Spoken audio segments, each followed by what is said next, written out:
Voilà, que la grâce du Seigneur soit avec chacun d'entre vous ce soir. Nous allons commencer cette session en demandant au Seigneur sa grâce sur ces moments. Seigneur, nous plaçons devant toi tous ces moments et nous te demandons de bénir ta sainte parole au moment où nous allons l'ouvrir. Ouvre aussi notre intelligence pour que nous puissions comprendre ces choses difficiles que tu as cachées, mais que tu veux aussi révéler à ceux qui t'aiment. Donne-nous, Seigneur, d'avoir ce cœur qui s'attache tout entier à toi, et notamment, Seigneur, qui veut aussi mettre en pratique tout ce que tu nous demandes au nom de Jésus. Amen. Amen. La dernière fois, nous nous étions arrêtés sur cette question des deux témoins, et à partir du chapitre 11 du livre de l'Apocalypse, nous arrivons au cœur du drame.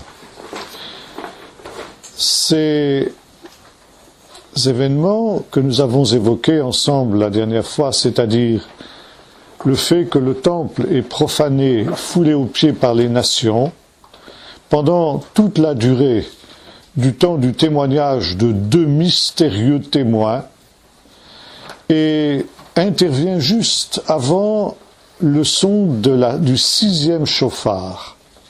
Nous sommes ici dans la deuxième séquence des 7 fléaux, les 7 premiers fléaux étant déclenchés par l'ouverture des 7 sceaux qui scellent le livre qui a été apporté à l'agneau.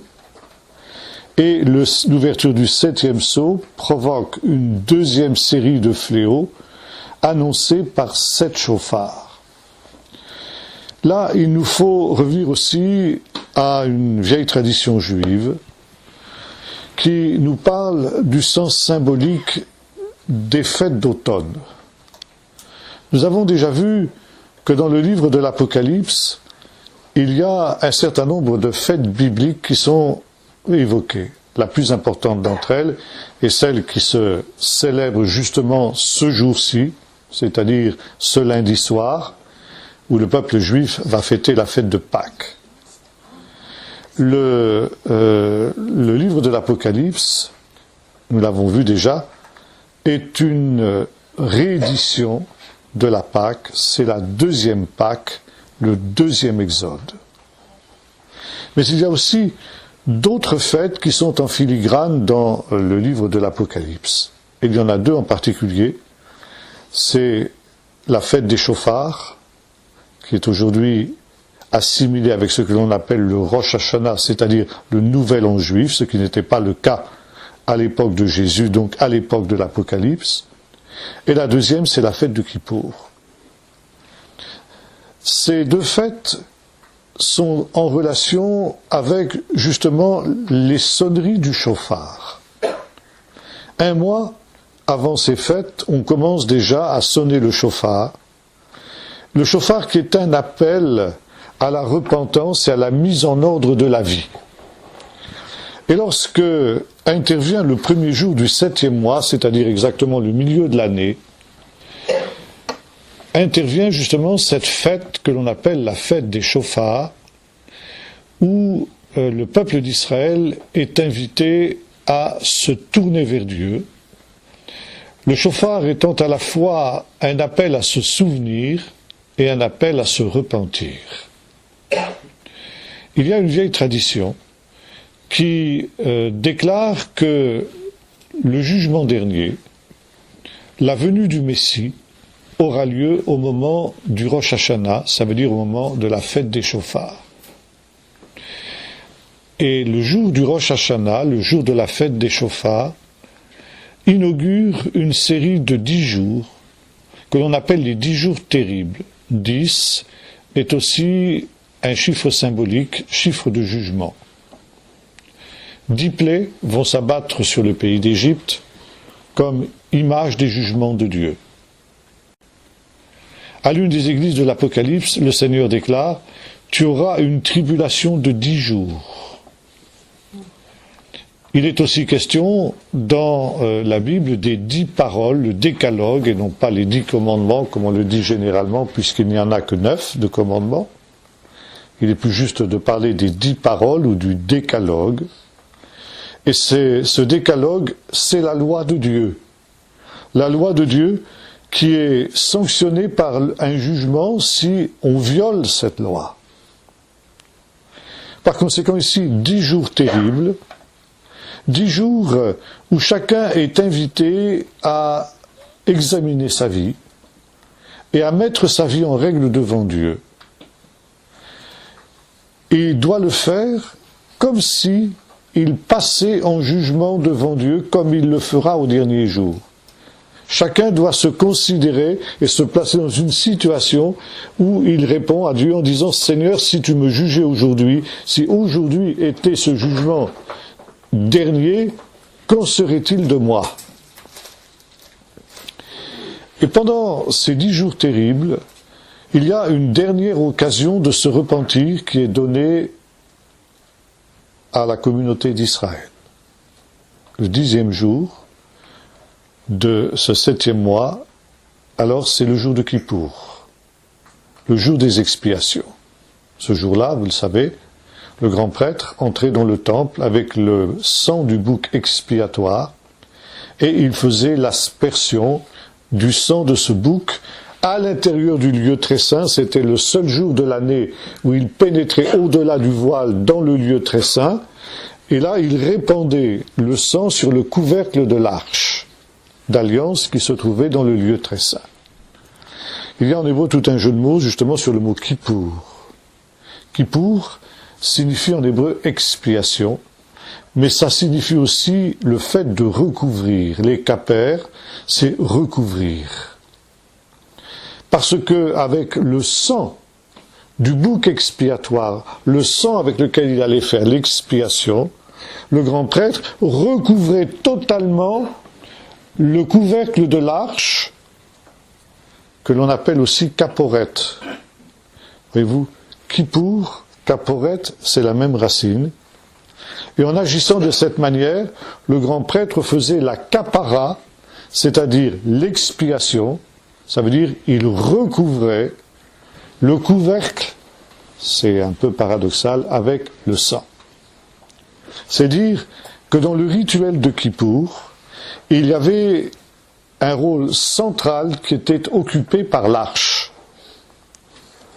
Le jour du Kippour était aussi un jour très particulier où ce voile qui séparait le lieu saint du lieu très saint et qui en temps normal, par conséquent, cachait la présence de l'arche aux yeux des adorateurs, quand le grand prêtre sortait du sanctuaire, après avoir fait justement l'expiation du sang, eh bien, une seule fois dans l'année, le voile était écarté et les adorateurs pouvaient apercevoir l'arche de l'Alliance. Pendant cette période, il y avait aussi 7 sonneries de chauffard qui étaient déclenchées. Et il est très intéressant de noter que nous avons ici aussi 7 chauffards qui annoncent les 7 derniers jugements de Dieu. 7 chauffards qui sont en même temps 7 ultimes appels à la repentance, 7 ultimes occasions pour le peuple de Dieu et pour toutes les nations de se repentir de leurs péchés. Dans le rituel de Kippour, tel que nous le lisons dans le Talmud, il y avait, outre ces 7 sonneries de chauffard, il y avait aussi 7 libations de vin qui étaient effectuées sur la base de l'autel à partir de coupes. Et c'est très intéressant que nous retrouvons aussi à la fin du livre de l'Apocalypse 7 derniers jugements de Dieu, 7 derniers fléaux qui sont représentés par 7 coupes, semblables à celles qui étaient versées sur la base de l'autel. Il y a aussi un autre élément très intéressant que nous trouvons au début du livre de l'Apocalypse, dans la vision inaugurale qu'a Jean, où nous voyons justement Jésus, le grand prêtre de notre salut, qui a justement tous les attributs du grand prêtre. Jean nous fait avec précision la description de ses vêtements, qui sont justement ceux du grand prêtre. Et le grand prêtre se trouve au milieu des chandeliers qu'il est en train d'allumer. Chandeliers qui sont d'ailleurs les 7 églises dont il est question dans les 7 lettres que nous avons déjà aussi étudiées. En temps normal, c'étaient les prêtres subalternes qui s'occupait d'entretenir les lampes. Seul le jour du Kippour, c'était le grand prêtre qui se chargeait de cette tâche. Et lorsque Jean voit dans le sanctuaire dans lequel il vient de pénétrer par l'Esprit Jésus sous l'image du grand prêtre en train de s'occuper des chandeliers, c'est une manière de dire « nous sommes ici dans un jour de Kippour ». D'ailleurs, il est question du jour de l'Éternel, du jour du Seigneur, nous en avons déjà parlé. Et en hébreu, le jour du Kippour s'appelle tout simplement Hayom, Yoma, on dit aussi en araméen, le jour. Par conséquent, le jour du jugement. Kippour est le jour du jugement par excellence. Et le jour de l'Éternel sera le jour du jugement. Il est tout à fait normal que ce jour du jugement qui a été annoncé par les prophètes nous soit présenté par Jean comme étant un jour de Kippour.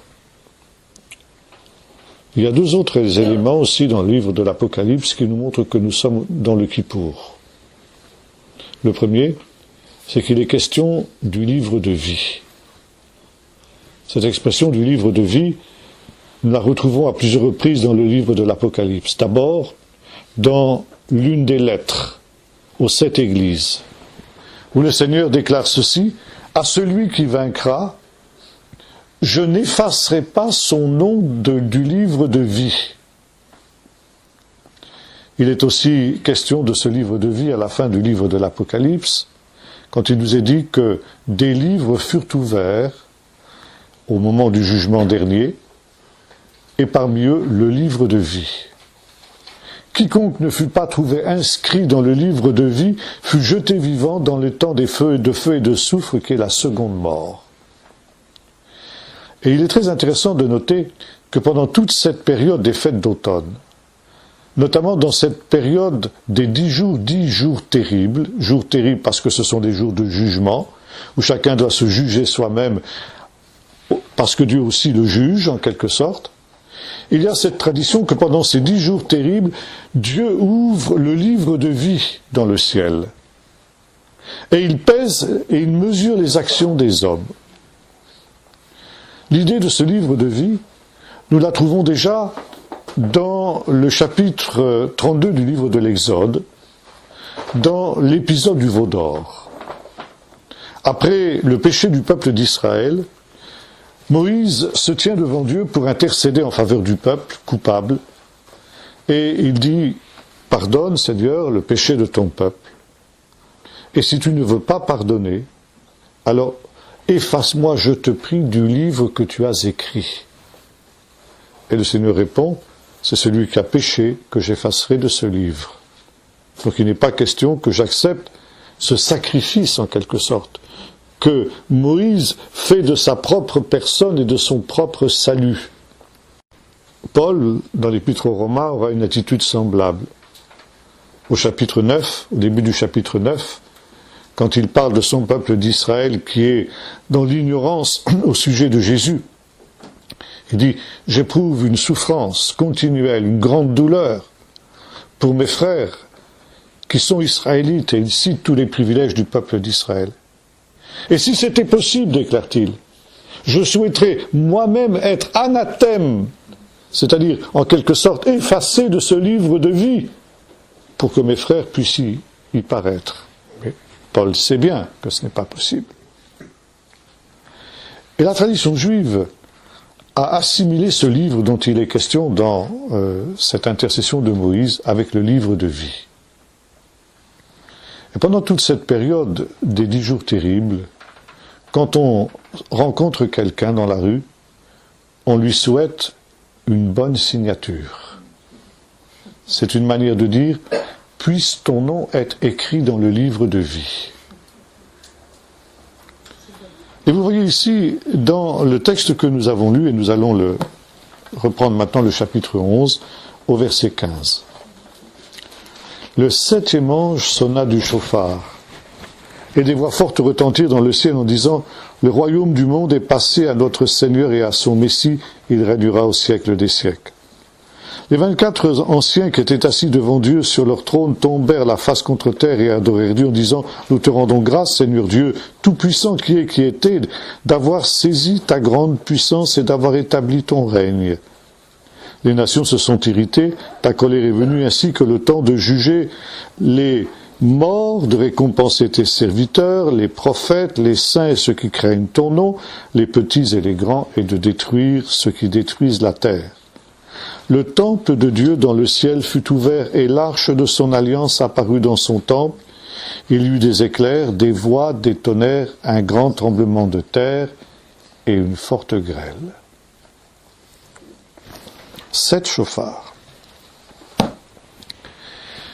Et dans la tradition juive, lorsque le jour du Kippour s'achève, donc le jour du jugement, en tout cas l'anticipation du jour du jugement, il y a une ultime sonnerie du chauffard quand ce jour s'achève, c'est-à-dire à la tombée de la nuit, quand apparaissent les 3 premières étoiles dans le ciel.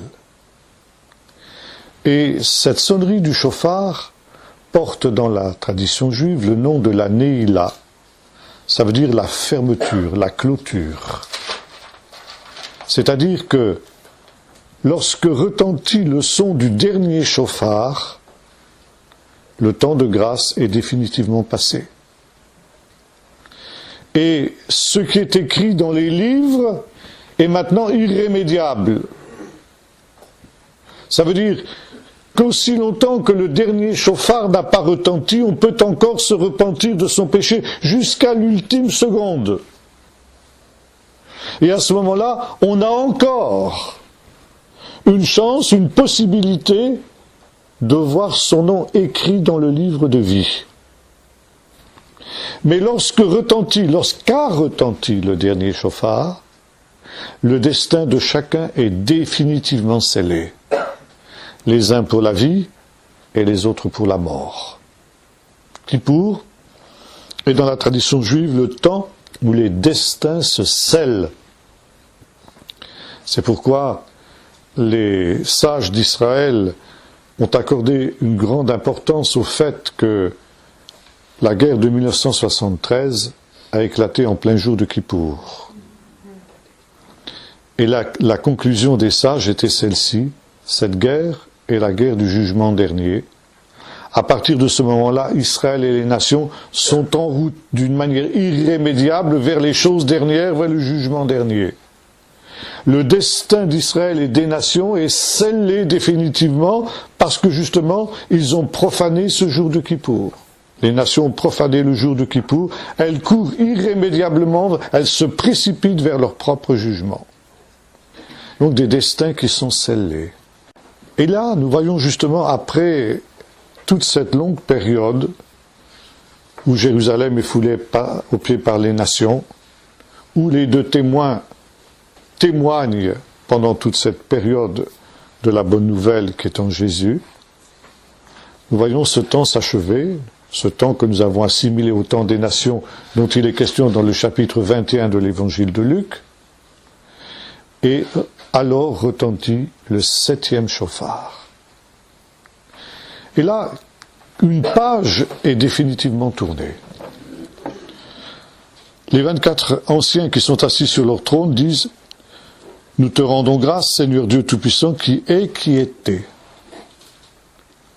Comparez cette expression avec une expression semblable que nous trouvons dans le 1er chapitre du livre de l'Apocalypse, où il nous est dit ceci: de la part de celui qui est, qui était et qui vient. Ici, il n'est plus question de celui qui vient, celui qui est, qui était. Pourquoi? Parce que sa venue est un fait accompli maintenant. Au moment où retentit le 7e chauffard, comme le disent ici les anciens, les nations s'étaient irritées, ta colère est venue, ainsi que le temps de juger les morts, de récompenser tes serviteurs, les saints et les prophètes, etc., et de détruire ceux qui détruisent la terre. Par conséquent, ici, ce 7e chauffard scelle les destins. Maintenant, le sort de chacun est définitivement décidé, figé, fixé, et maintenant Dieu va rendre à chacun selon ses œuvres. Et il y a un dernier détail qui nous montre que nous sommes dans le contexte d'un rituel de Kippour, c'est qu'alors le temple de Dieu, verset 19, dans le ciel est ouvert, et l'arche de son alliance apparut dans son temple. Je vous ai dit tout à l'heure que, à l'époque où le temple existait, le jour de Kippour était le seul jour où le voile qui séparait le lieu saint du lieu très saint était écarté, et où il était possible pour les adorateurs de voir cet objet sacré entre tous qu'était l'arche de l'Alliance, qui était en quelque sorte le marchepied de Dieu, l'endroit où Dieu révélait sa shrina, c'est-à-dire sa présence. Il y a dans la tradition juive un concept que nous retrouvons aussi dans le Nouveau Testament. C'est que, de la même manière qu'il y a deux Jérusalem, je crois que nous en avons déjà parlé, Jérusalem, c'est une forme de pluriel hébraïque qu'on appelle le duel, ça veut dire des objets qui vont par deux. Dire Yerushalayim, c'est dire il y a deux Jérusalem. Cette idée de deux Jérusalem, vous la retrouvez aussi dans le psaume 122, où il nous est dit Jérusalem, tu es bâti comme une ville dont les deux parties sont réunifiées. De là, les rabbins ont interprété ce texte en disant il y a deux Jérusalem. Il y a une Jérusalem terrestre, mais il y a aussi une Jérusalem céleste. Et ce Midrash nous dit ceci. Dieu a tellement aimé la Jérusalem céleste qu'il a construit une Jérusalem terrestre. Ça veut dire la Jérusalem terrestre n'est rien d'autre que le reflet de la Jérusalem céleste. Cette idée, vous la retrouvez aussi dans un texte de l'Exode, où Moïse est invité à monter sur la montagne du Sinaï. Et là, le Seigneur lui dit, fais le tabernacle selon le modèle que je t'aurai montré sur la montagne.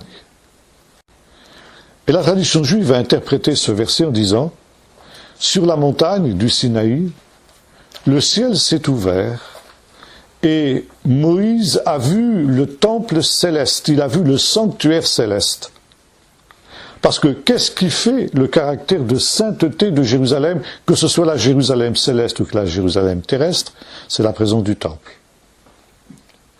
Si donc il y a une Jérusalem terrestre qui est sanctifiée par la présence du temple, nous avons dit cette Jérusalem terrestre est le reflet de la Jérusalem céleste, c'est donc que dans la Jérusalem céleste, il y a aussi un temple dont le temple terrestre n'est rien d'autre que le reflet et la reconstitution.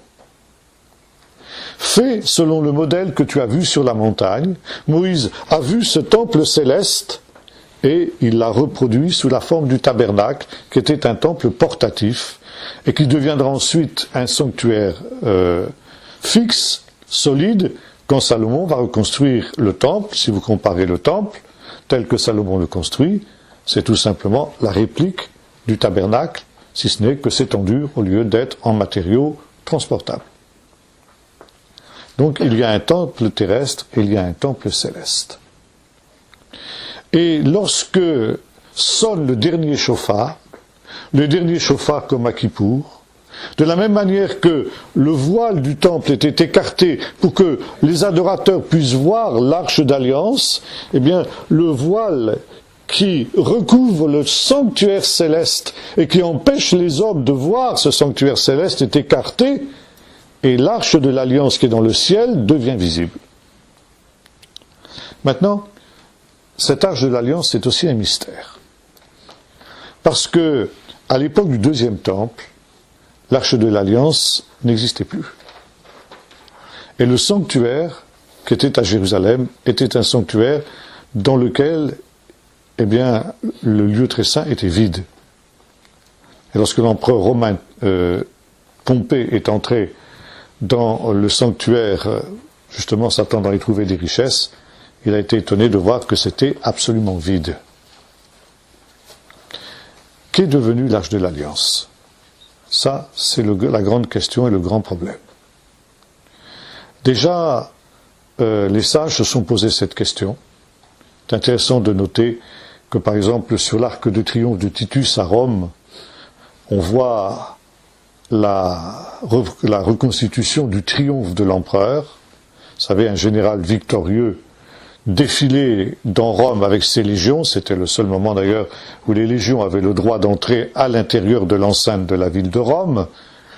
Et étaient traînés dans le cortège de triomphe les prisonniers, les chefs de la révolte, les chefs des vaincus qui ensuite étaient exécutés, et aussi une partie du butin qui avait été pris par le général victorieux. L'arc de triomphe de Titus à Rome, qui évoque la victoire de ce dernier sur la Judée, nous montre justement les objets qui ont été pris dans le temple. On y voit par exemple les 2 trompettes d'argent, la table des pains de la face, et d'autres objets du même ordre, mais on ne voit pas l'Arche de l'Alliance. L'Arche de l'Alliance était déjà absente du temple quand Titus s'en est emparé. Alors, qu'est devenue l'Arche de l'Alliance? Eh bien, c'est un grand mystère. Il y a un texte dans le livre du prophète Jérémie qui nous dit ceci. Dans ce temps-là, on ne se souviendra plus de l'Arche de l'Alliance, on ne mentionnera même plus son existence. Et de là l'idée que c'est du vivant du prophète Jérémie que l'Arche d'Alliance a disparu. Alors, qu'est-ce qu'elle est devenue, cette arche? Là, il y a différentes traditions. La première tradition, c'est que Jérémie, qui avait annoncé prophétiquement que le temple allait être détruit, a voulu préserver cet objet précieux entre tous qu'était l'Arche de l'Alliance. Et pour éviter qu'elle ne tombe aux mains de l'ennemi, il l'a cachée quelque part sous le mont Nebo, où Dieu s'était révélé à Moïse. Et selon cette tradition, cette arche restera cachée sous le mont Nebo jusqu'au temps de la fin. Et au temps de la fin, Dieu permettra que cette arche réapparaisse, et la réapparition de l'arche sera le signe ultime de la venue du Messie. Lorsque l'arche de l'Alliance sera retrouvée, alors on saura que la venue du Messie est imminente. Il y a une deuxième tradition qui dit que ce n'est pas le prophète qui a enlevé cette arche, mais que ce sont les anges. Et les anges, pour éviter, de la même manière, que cette arche ne tombe entre les mains des Babyloniens, ont emmené cette arche au ciel et l'ont cachée dans le temple céleste. Et qu'au temps de la fin, juste au moment du rétablissement du royaume de Dieu, jusqu'au moment de la reconstruction de Jérusalem et du temple, cette arche sera gardée dans le temple céleste. Et quand le temple terrestre, au temps de la fin, sera sur le point d'être rebâti, l'arche apparaîtra dans le ciel et ce sera, on retrouve la même tradition que celle que nous avons évoquée il y a un instant, ce sera le dernier signe avant la venue du Messie. Le livre de l'Apocalypse semble avoir conservé cette tradition, puisque ici, dans notre texte, nous voyons le temple céleste qui est ouvert et l'arche de l'Alliance qui apparaît. Enfin, il y a une troisième tradition, qui nous dit que c'est Salomon lui-même, qui parce qu'il était animé par l'Esprit Saint, l'Esprit de prophétie, a su que le temple qu'il avait construit serait un jour détruit par l'adversaire. Et de la même manière, pour éviter que l'arche d'Alliance ne tombe entre les mains de l'ennemi, Salomon, dit cette tradition, avait aménagé une cachette sous le temple pour y dissimuler l'arche d'Alliance au moment où l'ennemi s'approcherait. Cette cachette, il en avait révélé le secret seulement au grand prêtre. Et de génération en génération, chaque grand prêtre transmettait à son successeur le secret de l'emplacement de cette cachette. En sorte que lorsque le grand prêtre en exercice se rendrait compte que Jérusalem est sur le point d'être détruite, il pourrait y dissimuler l'arche d'alliance avant que l'ennemi ne puisse s'en emparer. Par conséquent, lorsque les Chaldéens se sont approchés de Jérusalem en 586 avant Jésus-Christ, le grand prêtre en exercice a pris cette arche et l'a dissimulée dans cette cachette. Et cette cachette, bien entendu, depuis que le peuple d'Israël a été emmené en exil, plus personne n'en connaît l'emplacement. Il reste secrète jusqu'à aujourd'hui. Mais, voyez-vous, ces trois traditions se rejoignent sur un point. C'est qu'au temps de la fin, lorsque le Messie viendra, le secret de l'emplacement de l'arche d'alliance sera révélé. Comment ? Eh bien, par une révélation de Dieu. On retrouvera alors cette cachette située sous le temple, l'arche de l'alliance réapparaîtra, et quand l'arche d'alliance réapparaîtra, on saura que la venue du Messie est imminente. Aujourd'hui à Jérusalem, il y a des rabbins qui vous disent qu'ils savent où est l'arche de l'alliance, où est cette cachette. Alors, je ne sais pas s'ils disent vrai ou pas, mais en tout cas, ils sont affirmatifs, ils savent où est située cette cachette. Le problème, c'est que pour l'heure, elle est inaccessible, parce qu'elle est dissimulée sous les mosquées. En 1986, si ma mémoire est bonne, il y a eu un incident qui a failli mettre le feu aux poudres au Moyen-Orient et dégénérer en guerre généralisée, lorsque on a révélé que des juifs religieux étaient en train de creuser sous la mosquée. Ils n'ont pas dit pourquoi. Et très vite, les juifs religieux ont été amenés à reboucher ce tunnel qu'ils étaient en train de creuser, qu'on peut voir encore, on peut voir l'emplacement de cette tentative de creuser à cet endroit. Et d'aucuns pensent que le but de cette fouille clandestine, qui a été interrompue de cette manière aussi tragique, c'était justement de retrouver l'arche d'alliance. Alors, j'ai demandé à ces rabbins, vous savez où c'est? Il me dit oui. Et tu peux me le dire? Il me dit non, je ne te le dirai pas. Mais eux sont affirmatifs. Et ils disent, pour le moment, on ne peut pas y accéder, mais des circonstances viendront, un temps viendra, où il y aura des bouleversements politiques ou autres qui feront que ce qui est impossible aujourd'hui à cause de la situation politique et religieuse le deviendra. Et quand nous pourrons présenter au peuple d'Israël et au monde entier l'arche de l'Alliance, alors ce sera le dernier signe avant le retour du Seigneur. Voyez-vous, cette tradition, vous la retrouvez ici dans notre livre de l'Apocalypse. Lorsque retentit le 7e chauffard, qui est le temps ultime, le temps où cette période de grâce de Dieu, cette période de patience de Dieu vis-à-vis des nations et d'Israël prend fin, alors le temple est ouvert et l'arche d'alliance apparaît comme signe de l'imminence du jugement dernier, comme signe de l'imminence de l'apparition du Seigneur. Et cette réapparition de l'arche va déclencher alors les événements ultimes, qui nous sont décrits dans le chapitre 12. Chapitre 12 que nous allons lire maintenant, nous allons aborder, je ne pense pas qu'on aura le temps de finir aujourd'hui, mais nous allons commencer à lire ce chapitre essentiel, ce chapitre central, parce qu'ici nous arrivons au cœur du drame de l'Apocalypse, nous arrivons au cœur de ce conflit entre la puissance de Dieu et les puissances des ténèbres, qui tentent de rassembler une dernière fois leurs forces pour tenter de s'opposer à l'avènement du royaume de Dieu, comme vous le voyez dans le psaume 2, où les nations se liguent ensemble contre l'Éternel et contre son Messie, mais celui qui est assis dans les cieux rit, il se moque d'eux. Car toutes ces forces, ce déploiement de puissance qui peut sembler à vue humaine considérable, finalement pour Dieu, c'est un fétu de paille. Et nous allons voir que ces forces des nations, un souffle de Dieu, un souffle de sa bouche, suffit à les mettre en déroute. Chapitre 12, verset 1er, un grand signe parut dans le ciel. une femme revêtue du soleil, la lune sous ses pieds et une couronne de 12 étoiles sur la tête. Elle était enceinte et elle criait dans le travail et les douleurs de l'enfantement. Un autre signe apparut dans le ciel et voici, c'était un grand dragon rouge feu qui avait 7 têtes et 10 cornes et sur sa tête 7 diadèmes. Sa queue entraînait le tiers des étoiles du ciel et les jetait sur la terre.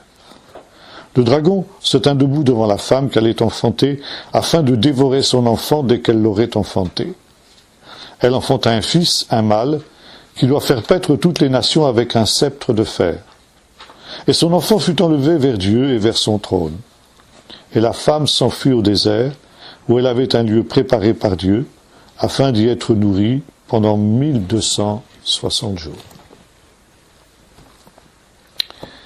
Cette vision de Jean a donné lieu à de multiples interprétations. Je voudrais ici non pas essayer d'interpréter, mais d'essayer de comprendre ce que Jean a voulu nous dire au travers de cette vision. Alors, 2 protagonistes à ce drame. Une femme enceinte et un dragon, c'est-à-dire un serpent. Le serpent, nous le reconnaissons facilement, c'est évidemment le diable, le serpent de l'Éden.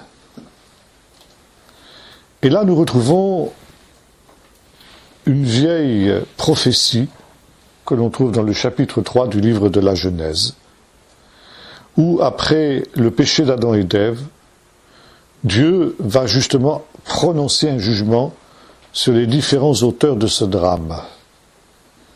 Il prononce un jugement sur la femme en disant, eh bien, comme châtiment de ta faute, tu accoucheras, tu donneras le jour à l'enfant dans la douleur.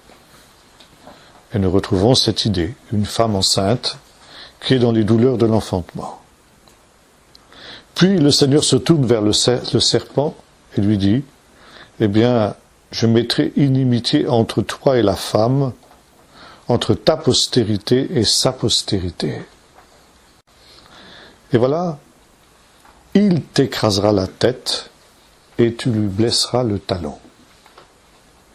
Je crois d'avoir déjà eu l'occasion d'attirer votre attention sur cette incongruité grammaticale que nous trouvons dans ce texte de la Genèse, parce que, en hébreu biblique, le mot zéra, postérité, descendance, est féminin comme en français.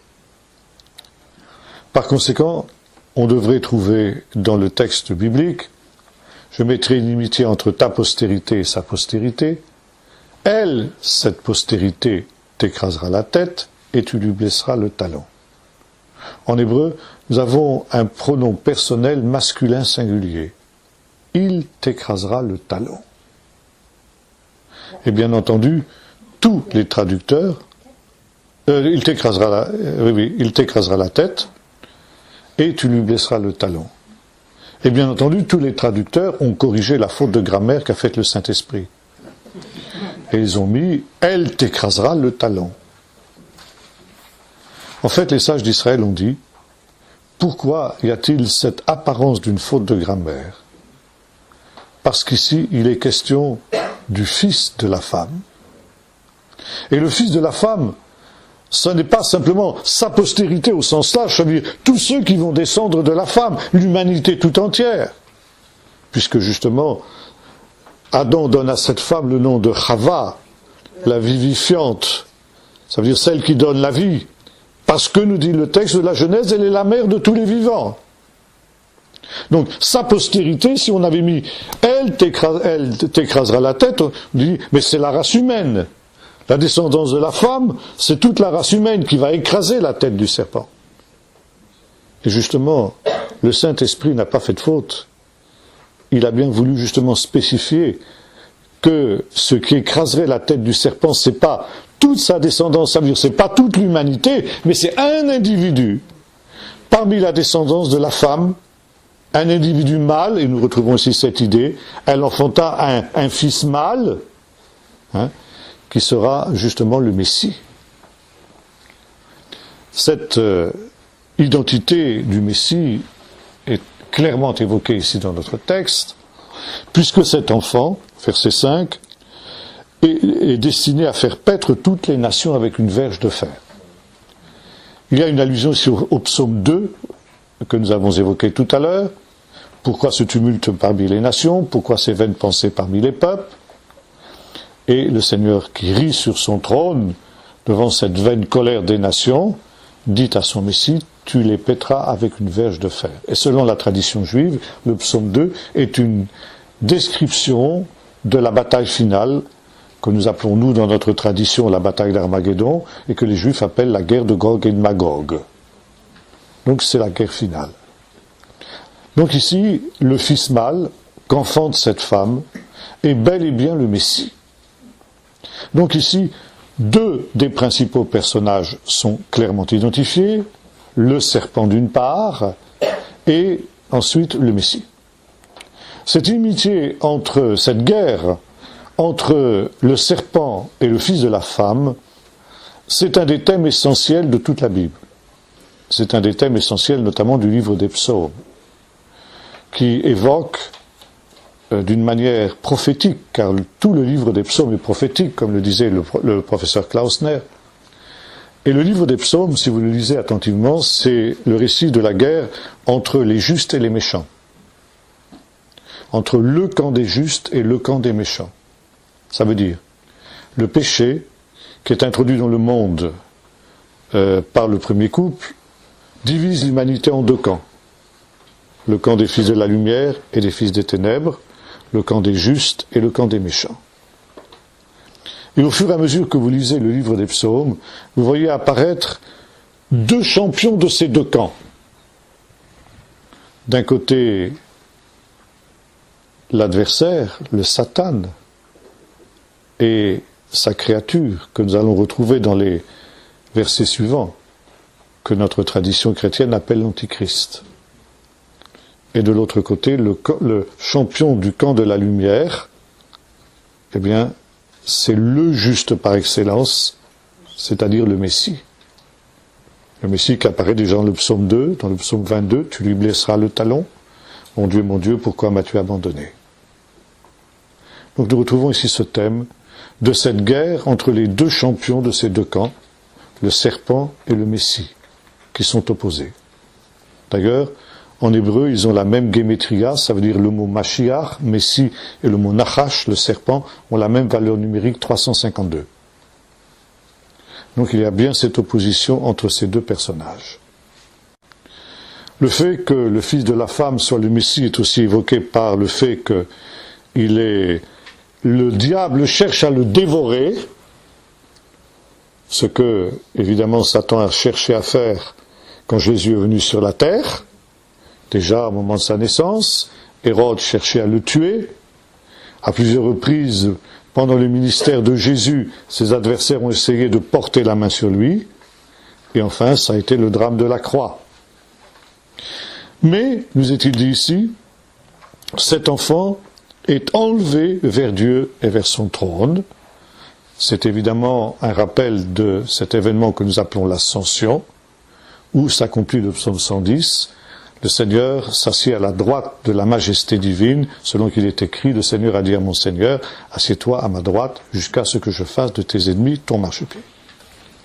Maintenant, le problème, c'est la femme. Qui est cette femme? Et c'est là que les opinions divergent.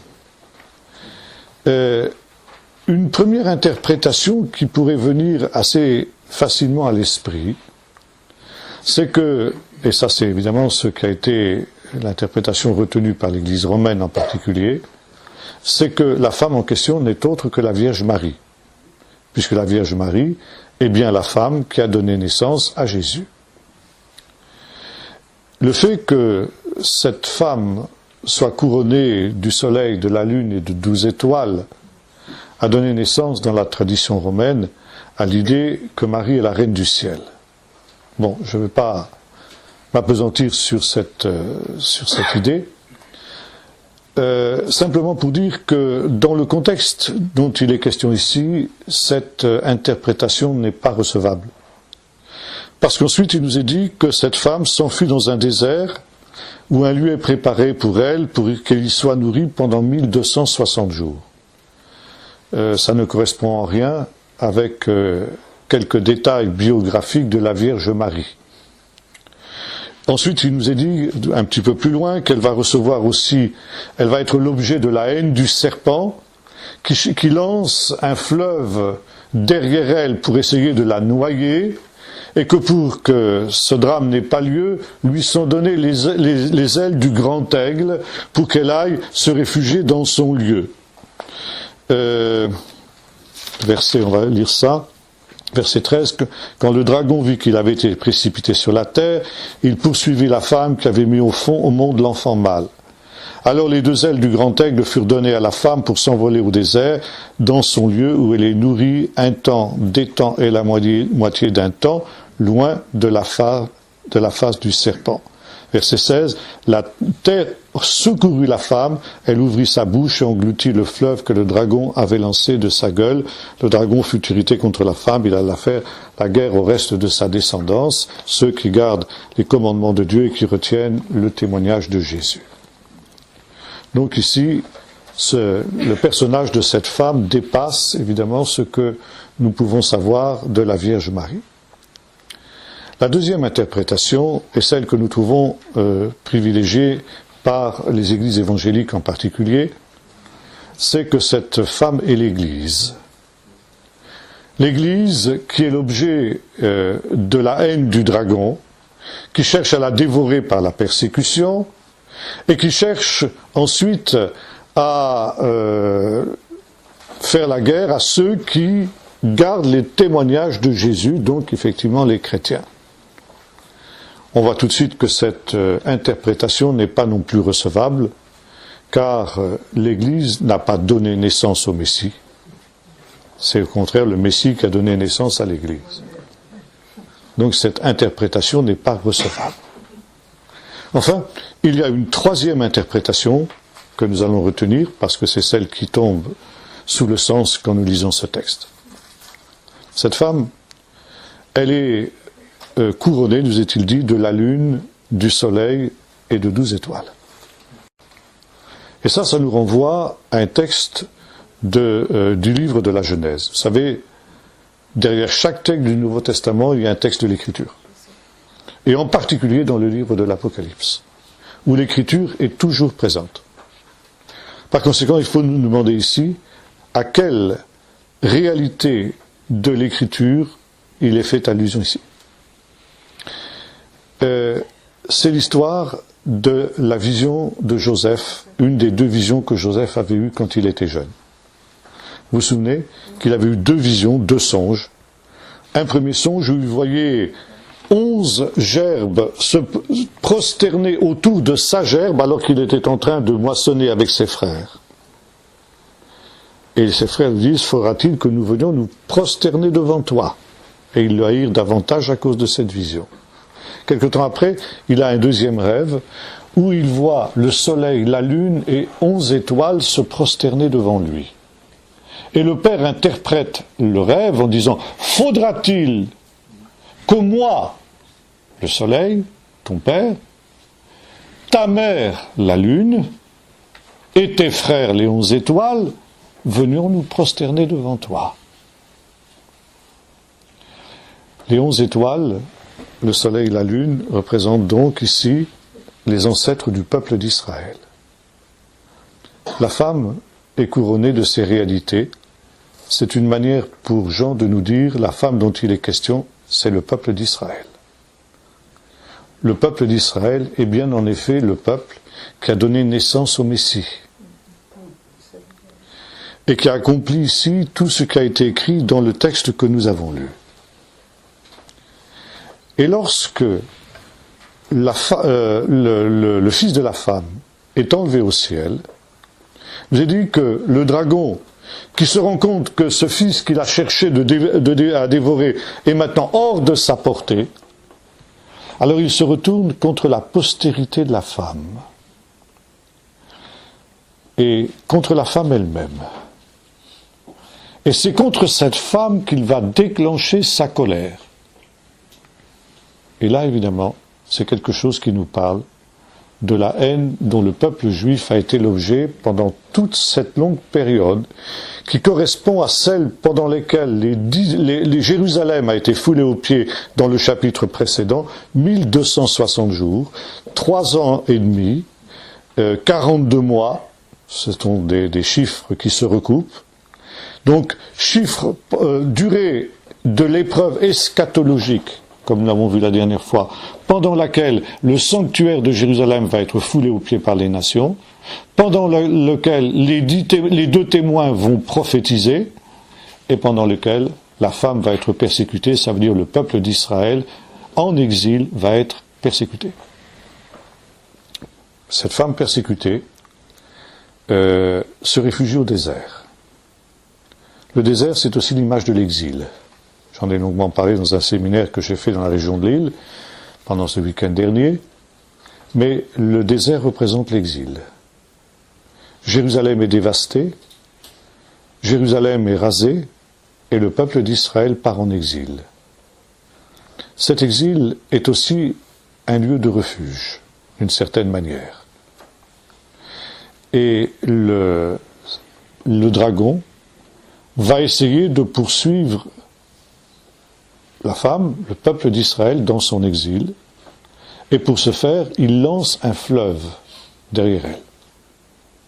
Mais la terre secourt la femme et ouvre sa bouche et engloutit le fleuve.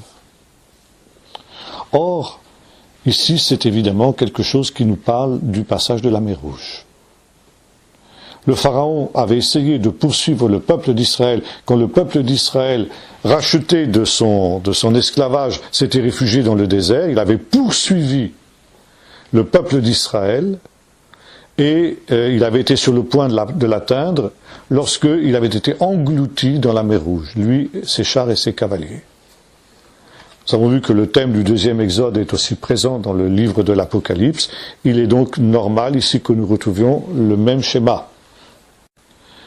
Le diable, tel Pharaon, le serpent poursuit la femme, et il lance un fleuve pour la noyer, et finalement la femme est délivrée parce que la terre avale, met à sec ce fleuve que le dragon lance, de la même manière que le peuple d'Israël avait pu traverser cette mer qui s'était trouvée asséchée pour permettre la délivrance du peuple d'Israël.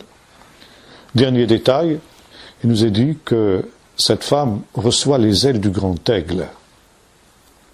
Il y a un texte dans le livre du Deutéronome qui nous dit cela. Quand Moïse, inspiré par l'Esprit de Dieu, rappelle tout ce que Dieu a fait pour Israël pendant ces 40 ans, il dit « Souvenez-vous comment je vous ai porté sur les ailes de l'aigle et je vous ai amené jusqu'ici. » Dans le cantique à Azinou, le cantique qu'on trouve dans le chapitre 32 du livre du Deutéronome, le cantique de Moïse, qui est aussi évoqué d'ailleurs dans le livre de l'Apocalypse un petit peu plus loin, Moïse déclare ceci: semblable à l'aigle, Dieu a été semblable à l'aigle pour le peuple d'Israël, qui volait autour de sa couvée et qui les porte sur les plumes de ses ailes. Et l'idée que la femme reçoit les ailes du grand aigle montre qu'elle est bien cet Israël qui va revivre ce que déjà les ancêtres dans le premier exode ont vécu. Ça veut dire ils vont être protégés de toute la colère de Satan qui va chercher à les engloutir, par Pharaon, par les Amalécites, par les ennemis qui vont les attaquer, par la faim, par la soif et par toutes les épreuves que Satan va multiplier dans le désert pour faire en sorte que le peuple d'Israël soit anéanti, et pourtant Dieu va le protéger d'une manière miraculeuse. De la même manière, pendant ce temps d'exil, ce temps de diaspora qui va durer 2000 ans, le temps de l'épreuve eschatologique qui est en même temps le temps des nations, le peuple d'Israël va 1000 fois être menacé d'extermination, mais Dieu va le protéger en le portant sur les ailes du grand aigle et en faisant que même la terre s'ouvre pour avaler ses ennemis qui chercheront à l'engloutir. Alors ici, nous nous trouvons dans un résumé magistral, en même temps qu'imagé de toute cette destinée d'Israël et de tous ces 2000 ans d'antisémitisme dont le peuple d'Israël a été la victime, le paroxysme culminant justement avec la Shoah, l'ultime assaut de l'adversaire contre le peuple d'Israël. Et voilà, le dragon voit son entreprise frustrée. Et il ne peut pas se résoudre à ce deuxième échec. Il a subi un premier échec, il n'a pas réussi à engloutir et à anéantir le fils de la femme. Il vient de subir un deuxième échec. Après avoir, par tous les moyens, essayé d'engloutir la femme elle-même, ceux qui gardent les commandements de Dieu, c'est-à-dire les Juifs, et le témoignage de Jésus, c'est-à-dire les chrétiens, qui sont liés dans un même destin, alors il va tenter une troisième et ultime tentative, un dernier assaut. Et pour cela, il a besoin d'alliés. Et il nous est dit, il se tint sur le sable de la mer, en attendant justement l'arrivée de ses alliés, 2 bêtes dont nous parlerons ensemble la prochaine fois. Voilà. Je peux te poser une question? Mais bien sûr. Ces 1260 jours dont tu nous parles pour le peuple d'Israël, c'est à venir. Je veux dire, c'est... Je ne pense pas que ce soit à venir. Je pense que justement nous arrivons, comme j'ai essayé de montrer la dernière fois, il s'agit de chiffres symboliques et qui correspondent à la durée de l'épreuve eschatologique. Cette épreuve eschatologique, elle est dépeinte dans le chapitre 11, on a vu ça ensemble la dernière fois, comme le temps où Jérusalem sera foulée aux pieds par les nations. Un temps qui sera donc à la fois un temps où les nations domineront sur Jérusalem, et en même temps un temps où les nations, par la bouche des 2 témoins, auront l'occasion d'entendre l'Évangile, et donc de se repentir. Donc un temps aussi d'évangélisation.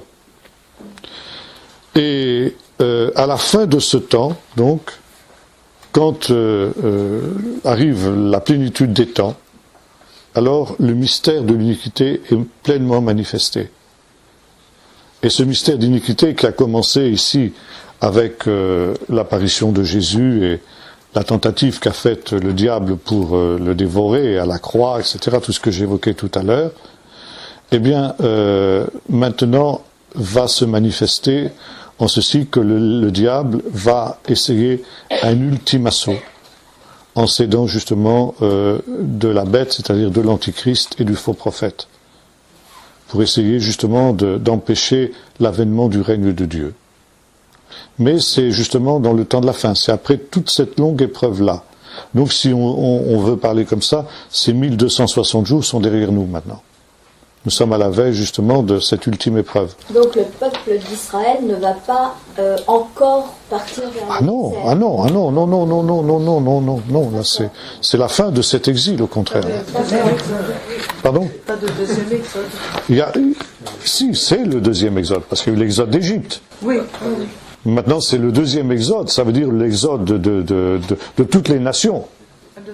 De toutes les nations. Dans le psaume 89, c'est marqué « Heureux celui qui connaît le chauffard, le son du chauffard Oui, le peuple qui connaît le son du chauffard, oui. » Dans l'Apocalypse, on va entendre le son du chauffard. Bon, tout ça c'est symbolique. Hein. Ça ne veut pas dire forcément qu'on va entendre un son audible semblable à celui d'un chauffard. Mais ça veut dire que les événements en eux-mêmes seront des événements qui seront significatifs pour ceux, comme vous venez de le dire très justement, sauront reconnaître au travers de ces événements-là les avertissements de Dieu. Vous voyez ? Oui. Des 3 hypothèses sur la réapparition de l'arche, laquelle des 3 est-ce que vous privilégiez ? La dernière. La dernière. Je sais pas. Parce que, une des 2 dernières en tout cas, soit à cause justement du texte de l'Apocalypse, cette idée que... Alors il y a 2 hypothèses, on peut voir 2 choses. Ou bien alors effectivement, l'arche matérielle a été enlevée au ciel et réapparaîtra de la même manière, ou bien dans le temple céleste s'ouvre finalement l'arche céleste, dont l'arche terrestre n'était que la réplique. Et qu'effectivement, à ce moment-là, cette arche terrestre, on peut la retrouver, comme le pensent les rabbins, quelque part sous le temple, quoi. Je serais plutôt de cet avis-là. sans être dogmatique. Mais la Bible parle d'un tremblement de terre et où les parties vont partir. Oui. Et il y aura aussi de l'eau qui va sortir. Oui. Mais donc c'est peut-être à ce moment-là qu'on pourra... C'est tout à fait possible. C'est tout à fait possible qu'à ce moment-là, l'arche apparaîtra aussi d'une manière tout à fait miraculeuse. Et que Omar va disparaître. Ah ben les mosquées disparaîtront de toute manière, bien sûr. Ça c'est une évidence. Maintenant, c'est très intéressant, comme disait notre amie Anne-Marie, c'est le fait qu'il existe sous le mont des Oliviers, m'a-t-on dit, une immense nappe d'eau souterraine, mais qui se trouve à très très grande profondeur, de telle sorte que pour l'heure actuelle, ça n'est pas exploitable. Mais s'il y avait effectivement, dans un avenir plus ou moins proche, un tremblement de terre majeur, comme on s'attend d'ailleurs à ce qu'il y ait bientôt en Israël, tous les géologues sont unanimes pour dire que on va certainement connaître dans les années qui viennent un tremblement de terre majeur dans cette région, alors le mont des Oliviers pourrait se fendre. Et ce qui est très intéressant, c'est que en 1937, il y a déjà eu un petit tremblement de terre. Et le mont des Oliviers a commencé à se fendre d'une manière tout à fait incompréhensible, parce qu'il se fend d'est en ouest, et non pas de nord-sud, ce qui est la direction logique. Alors évidemment, pour l'heure, cette faille que l'on peut très bien voir quand on est sur le mont des Oliviers, elle est dérisoire dans l'état actuel des choses, parce que ce tremblement de terre était un petit tremblement de terre. Mais un grand tremblement de terre pourrait faire en sorte que cette faille se prolonge. Et là, effectivement, on pourrait atteindre cette nappe d'eau souterraine et l'arche d'alliance, bien sûr aussi.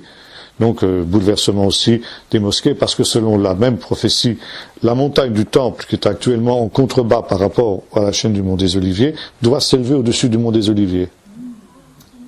Donc, ce tremblement de terre fera en sorte aussi que la montagne du Temple s'élève au-dessus de toutes les montagnes qui sont autour de Jérusalem. Vous retrouvez ça dans Ésaïe 2. La montagne du Temple, à la fin des temps, s'élèvera au-dessus de toutes les montagnes et les peuples y afflueront. Vous voyez ? Donc, il y a des bouleversements géologiques très importants qui vont se produire dans cette région.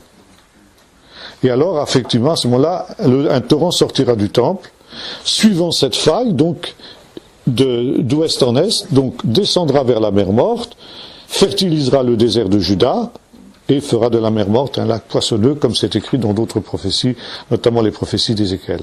Et comment comprendre le fait que toutes les nations doivent remonter à Jérusalem? Alors, ça c'est très intéressant. Vous avez une prophétie dans Zacharie 14 qui nous dit que au temps de la fin, donc, toutes les nations viendront se prosterner devant le roi l'Éternel à Jérusalem et célébrer la fête de Sukkot. Et là, c'est un thème qui revient constamment chez les prophètes. L'idée de deux montées des nations. C'est le mot aliyah en hébreu. C'est un mot qui a beaucoup de sens. Aliyah, c'est une montée. C'est aussi un pèlerinage. Les Olim sont des pèlerins qui montent à Jérusalem. Et c'est aussi l'immigration. Un immigrant, quelqu'un qui quitte, par exemple un juif qui quitte la France pour venir habiter en Israël, c'est un olé, c'est-à-dire c'est un montant, un immigrant. Et les prophètes envisagent deux montées des nations à Jérusalem au temps de la fin. Une montée pour la guerre, et c'est Zacharie 14, toutes les nations qui montent contre Jérusalem pour la détruire, mais qui sont eux-mêmes détruits par l'intervention du Seigneur. On verra ceci dans l'Apocalypse, ça revient aussi. Dans le chapitre 19 et le chapitre 20, nous retrouvons ce thème de la montée des nations contre Jérusalem et l'intervention du Seigneur pour délivrer Israël. Alors, les nations sont brisées en tant que force militaire. Le caractère, comment pourrait-on dire, belliqueux des nations, leur tendance belliqueuse est anéantie. En tant que puissance militaire et en puissance guerrière, elles sont détruites, les nations. Et les nations qui restent à la suite de cette catastrophe se convertissent au Seigneur, et leurs armes de guerre, elles en font des armes de paix. À ce moment-là, les nations diront, monte à la maison du Dieu de Jacob. J'ai évoqué la prophétie de Isaïe 2 tout à l'heure. De leurs lances, ils forgeront des socs de charrues et de leurs épées des serpes. Une nation ne tirera plus l'épée contre une autre et l'on n'apprendra plus la guerre. Et les nations qui auront donc brisé leurs armes de guerre, ou qui les auront vues briser, parce que là aussi il y a une prophétie qui dit « Je briserai les chars de guerre, n'est-ce pas, les chevaux, et les chars seront anéantis. » Eh bien ces nations montent pour la paix. Il y a un deuxième pèlerinage pour la paix. Mais ça sera pendant le millénium? Oui, pendant le millénium. C'est le thème du pèlerinage eschatologique des nations, c'est quelque chose que vous retrouvez chez pratiquement tous les prophètes. Mais la plus sublime de ces visions, c'est celle d'Ésaïe 2. Que vous retrouvez d'ailleurs mot pour mot en chapitre 4 de Michée. Vous retrouvez ce thème du pèlerinage des nations, j'en parlerai à l'occasion dans une de ces études, dans le chapitre 7 de l'Apocalypse aussi. Chapitre 7, où vous voyez le pèlerinage de Soukhot des nations. Ça, on aura l'occasion d'en reparler. Avec les 12 tribus, oui. Est-ce que le gouvernement israélien intègre toutes ces notions ou c'est réservé à une élite religieuse très fermée? Le gouvernement israélien n'est pas un gouvernement religieux. Ça, c'est la première chose à dire. Par conséquent, il ne prend pas tellement en compte la Bible.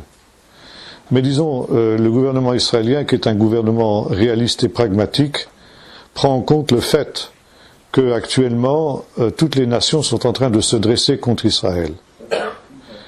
Et l'état-major israélien, comme tout état-major militaire qui se respecte, prend évidemment en compte tous les scénarios possibles de conflit. C'est le rôle d'un état-major.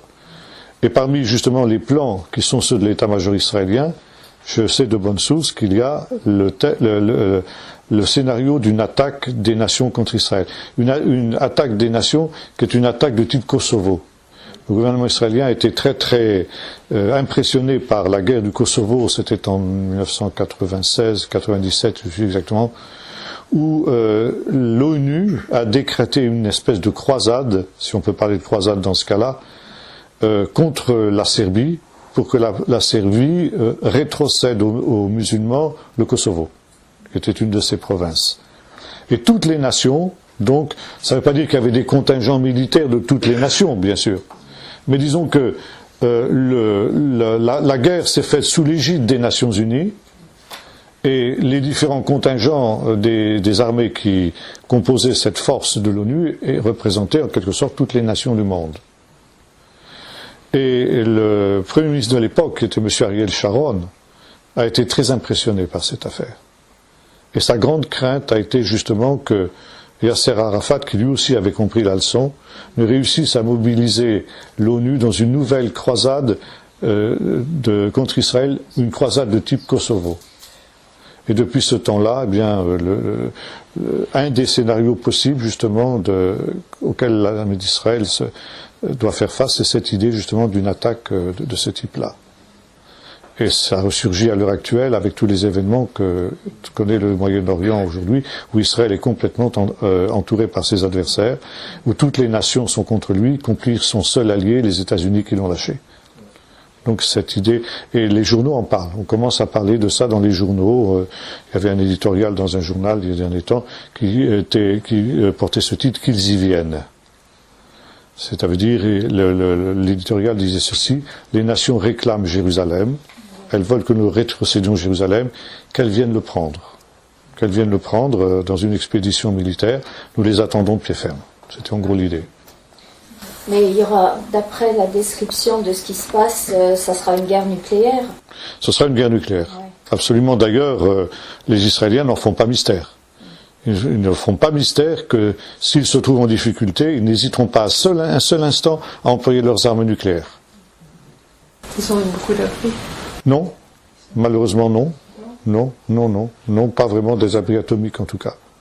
Ça, il y a des gros problèmes de défense passive, mais ça coûte cher aussi, c'est des problèmes de budget, c'est des choses comme ça. Et non, c'est sûr que ça, c'est un point faible. Oui ? Une question là par rapport au dragon et au serpent. Pourquoi le serpent, puisque nous, dans nos traductions, on a toujours dragon. Est-ce que ça vient de l'hébreu en remontant? Non, ça vient du grec. Le grec? Le mot grec qui est employé ici, c'est le mot dracon. Dracon, ça veut dire aussi un serpent en grec. Les deux mots sont possibles. Et le terme qui a peut-être été utilisé en hébreu derrière? C'est Nachash. Nachash, c'est le serpent. L'idée d'un animal fantastique, un petit peu comme l'imaginaient les Grecs, n'est pas véritablement, n'est pas présent sous ce vocable, en tout cas dans la tradition juive, encore qu'on verra la prochaine fois qu'il y a quand même cette idée aussi. Dans un article, on a vu que en fait, la bombe atomique d'Ahmadinejad, elle a été détruite complètement et ça repousse. Mais il y a d'autres nations qui pourraient éventuellement utiliser aussi la bombe atomique contre Israël. Je crois que vous allez un petit peu vite. Malheureusement, la bombe atomique d'Ahmadinejad n'a pas été détruite. Elle n'a pas été détruite? Non, elle n'a C'est pas un été virus qui a détruite. détruit l'informatique. Elle a été... Ils sont plus capables de le faire? Non, ça a été retardé. Ça a été retardé. Mais malheureusement, c'est pas arrêté. Non, c'est... Ils repartent à... bien sûr. J'avais entendu parler de cette histoire du Mont des Oliviers avec la faille. Mais c'est quelle année? Moi, j'avais entendu dire 1927, et il me semble que vous avez dit 37. Oui, moi j'ai cru voir, peut-être que c'est vous qui avez raison, je sais pas, il faudrait revérifier nos sources. Oui, pour moi c'est 37, mais maintenant peut-être que c'est 27, oui. Oui, il y a un virus informatique. Pardon? Oui, il y a un virus informatique qui a mis en l'air un certain nombre de centrifugeuses qui donc sont indispensables pour fabriquer la bombe. Mais c'est pareil, toutes ces choses-là, ça se reconstruit si vous ne... Et puis il y a 2 hommes qui ont créé le savant. Oui, il y a des savants qui ont été liquidés. Oui. C'est pareil, tout ça, ça retarde les échéances, mais ça n'empêche pas. Oui. Ça n'empêche pas la construction, ça retarde seulement. On gagne du temps, c'était le but. Oui. Est-ce qu'on peut trouver dans l'Apocalypse quelque chose qui s'apparenterait à ce qui se passe actuellement dans les pays arabes?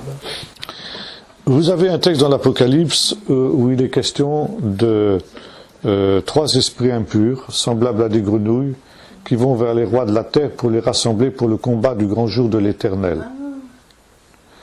Et il est certain, si vous voulez, que depuis maintenant un certain nombre d'années, et depuis quelques mois, ça s'est accéléré considérablement, il y a une propagande anti-israélienne qui est un chef-d'œuvre de propagande qui n'a aucun équivalent dans l'histoire humaine. Cette propagande, elle a 3 stades, 3 étapes. La première, c'est après la Deuxième Guerre mondiale, lorsque l'Allemagne nazie a été anéantie. Les spécialistes de la propagande du ministère de la propagande allemand, qui avaient mis au point donc toutes des techniques de propagande extrêmement élaborées, sont allés dans les pays arabes, se sont réfugiés dans les pays arabes et ils ont poursuivi leur lutte contre Israël en utilisant les mêmes méthodes de propagande qu'ils avaient utilisées pour conditionner le peuple allemand et lui faire croire que le peuple juif était un peuple diabolique en quelque sorte. Ils ont employé les mêmes méthodes.